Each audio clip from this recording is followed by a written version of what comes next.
Happy Monday. John Lorden here with another episode of Brain Scratch Case Cracked. Thank you so much for spending some time with me here today.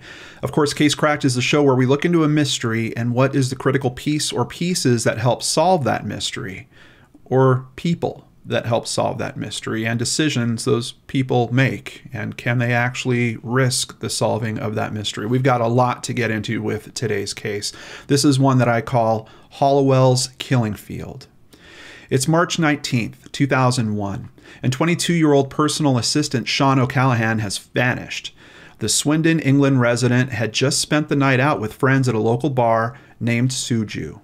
Just before 3 a.m., after hours of drinking and dancing, Sean decided to call it a night and started her walk back to the apartment she shared with her 25-year-old boyfriend, Kevin Reap.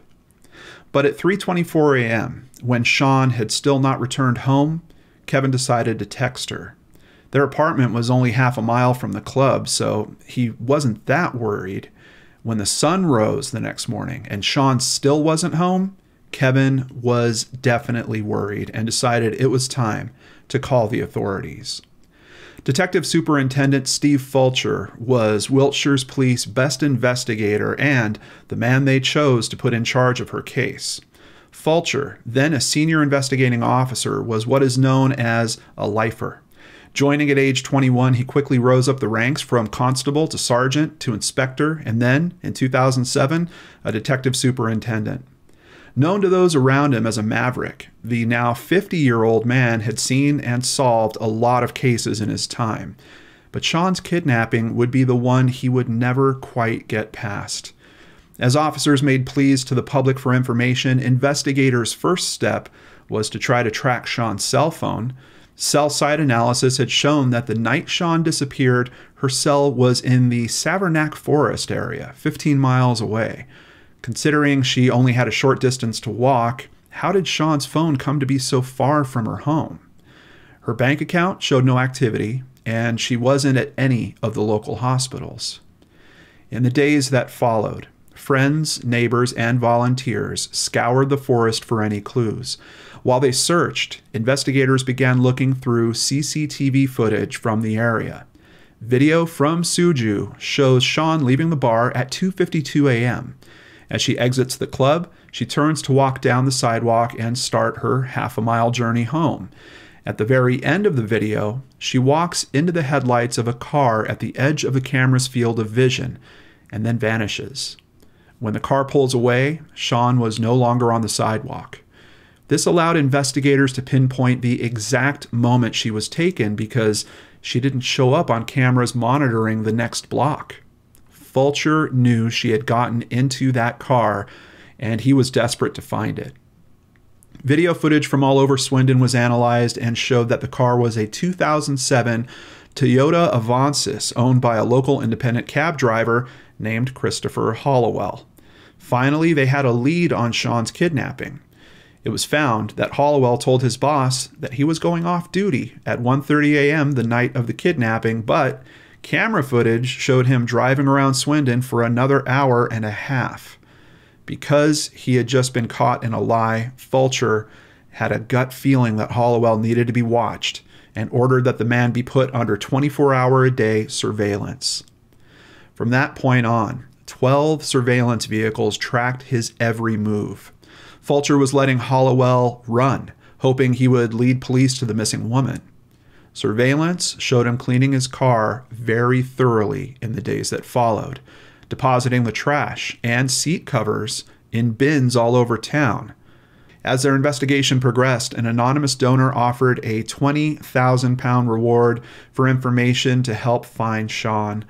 It would soon be raised to £40,000, but on March 24th, police were about to have their hand forced by Halliwell himself. Surveillance showed their suspect visiting a pharmacist where he bought what Fulcher called an overdose quantity of pills. Feeling that the man was either going to use them on himself or possibly Sean, Fulcher ordered that finally Halliwell was to be picked up and formally charged with suspicion of kidnapping. Officers took him and his taxi into custody in the parking lot of an Asda supermarket in Swindon. Halliwell immediately refused to cooperate with officers, but instead of taking him to the station, where they would spend hours booking the suspect and waiting for an attorney, Fulcher had officers bring Halliwell to Barbary Castle, an Iron Age fort on the outskirts of town. There, he felt an informal interview with the view of the surrounding area would relax the man and appeal to his conscience. Maybe they could get to Shawn faster and possibly save her life.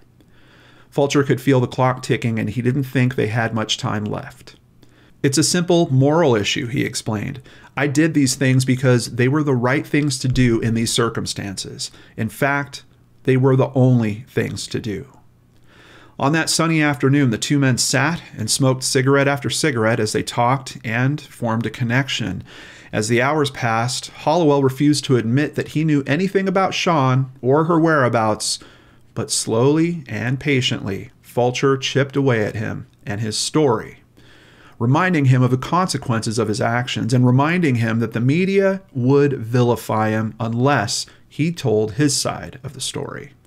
Just seconds before Fulcher was about to give up and order Halliwell to be taken to the station, the man seemed to crack and started to offer the information that they needed. Fulcher heard what he was dreading. Shawn was dead. Halliwell admitted to killing her the night she was taken, but he didn't stop there. In horror, Fulcher listened as the man admitted to another murder. This one had taken place in 2003. He claimed to have killed and buried a 20-year-old woman named Becky Godden as well. Late that afternoon, officers made a positive identification.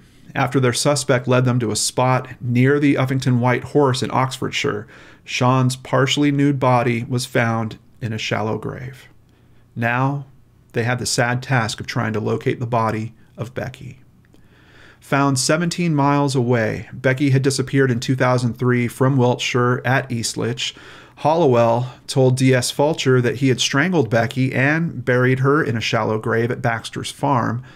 Officers would recover only part of Becky's remains. Her skull, arms, and feet have never been found. Becky Godden had turned to prostitution after becoming addicted to heroin. Years before, she had broke contact with her family after saying she could not put her mother through the pain of watching her succumb to drugs. Her family had previously paid for private rehabilitation treatment in an effort to help her get clean, but none of that worked. Becky's last sighting was by a police officer on December 27, 2002, on the Manchester Road area of Swindon. Halliwell said he became besotted with Becky after meeting her while working as a taxi driver in the red light district in Wiltshire. In January 2003, he had sex with Becky, strangled her, and buried her body in a field in Gloucestershire. Her family never knew where she was and thought she had been living in the Bristol area all this time.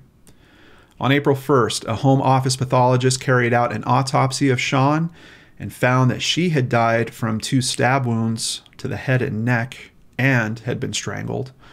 That night, hundreds of people gathered for a candlelit lantern vigil held in Shawn's honor. On what would have been Becky's 29th birthday, April 4th of 2001, police knocked on her family's door and told them that they had found their daughter. But Becky wasn't going to be coming home. After officers announced Becky's death to the public on April 6th, Karen Edwards, Becky Godden's mother, was joined by about 20 friends and family members to lay flowers and a teddy bear at the site where her body was discovered.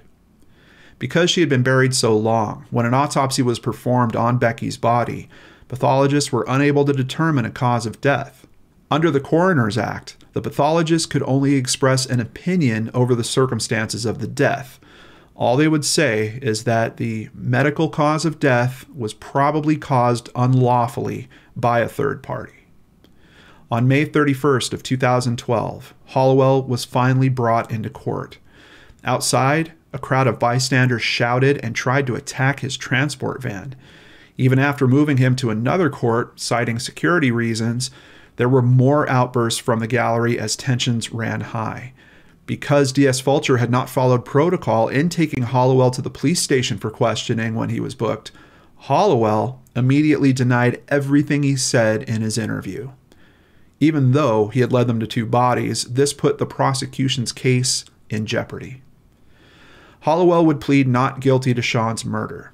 The charge of murdering Becky Godden was removed from the indictment. The judge ruled that evidence gained following his arrest was inadmissible. Fortunately, the DNA evidence taken from his car and found on Sean proved his guilt. Once he was presented with this evidence, he changed his plea to guilty. On October 19th, he was found guilty of murdering Sean O'Callahan and was sentenced to life imprisonment with a chance of parole after 25 years. But her family and friends would feel little relief. Kevin Reap told reporters, "Words cannot describe the pain and anguish I felt during these 6 days she was missing. My heart was ripped out. My life has been destroyed. Sean was a beautiful, happy-go-lucky person who could cheer up the most miserable of people. I will spend the rest of my life being grateful for the time we had together." Sean's mother felt broken. "There is never total closure, just accepting my life has changed forever. I'm just a mother who wants her daughter back." Following the trial, in 2014, D.S. Fulcher would be found guilty of gross misconduct by the Independent Police Complaints Commission. They described his actions on the day Halliwell was caught as catastrophic. In court, Halliwell's attorney argued that Fulcher had gone back to the 70s style of policing and had threatened him, eliciting a confession under duress. Although not technically fired, the stress led Fulcher to take leave from work, and he began taking antidepressants and sleeping pills. Even though he continued to receive strong backing from both Sean and Becky's families, Fulcher resigned from service. Since then, he's been blackballed by most everyone he applies to. In his own words, he is, quote, unemployable in the UK. Steve Fulcher is currently working for a private company in Mogadishu, Somalia, as a consultant. Finally, in 2016, further evidence was gathered that enabled investigators to build a case against Halliwell in Becky Godden's murder. Becky's movements were mapped to Halliwell's during the time of her disappearance and showed that they overlapped. They also took soil samples from tools in his shed, and that matched the soil in the field where Becky was buried. As a result, Halliwell was found guilty of her murder, and his sentence was increased to life imprisonment without the possibility of release. Speaking outside court, her mother, Karen Edwards, lamented the fact that they would never really know what happened to her daughter. "I never had a body to kiss goodbye before she was buried." But, of course, she had already been buried in a lonely field in the middle of nowhere for years, just left to rot, she would say. Fulcher loses sleep at night over further evidence found in Halliwell's killing field. Police discovered more than 60 items of women's clothing buried in the woodland near Marlborough, including a pair of Sean's boots and one of Becky's cardigans. Fulcher would explain, "If I'm right, he had a propensity for killing on average once a year. I take comfort from the fact that he hasn't been able to do that since 2011. So he definitely killed Sean in March 2011. He definitely killed Becky early 2003. You're seriously telling me there's nothing in between or either side? It doesn't even sound true. Why would this not be the biggest, most protracted, most vigorous investigation in the history of British policing? It isn't, and it hasn't been. Can you have a police force that simply ignores a serial killer?" Case cracked. I'd like to give a big thank you to inews.co.uk, bbc.com, The Guardian, express.co.uk, Irish Mirror, mirror.co.uk, itv.com, The Sun, and of course, Christy Arnhart for researching and writing up today's case. In her research, she also found a very good documentary about this. We'll have a link to it down below. I don't know if it's an official link to it, but it's that good of a documentary. If you're interested in this case, you really need to check that out. So check out the links. On top of all that, there's been a book, and it's written by Stephen Fulcher specifically about this case. So a lot more that you can learn.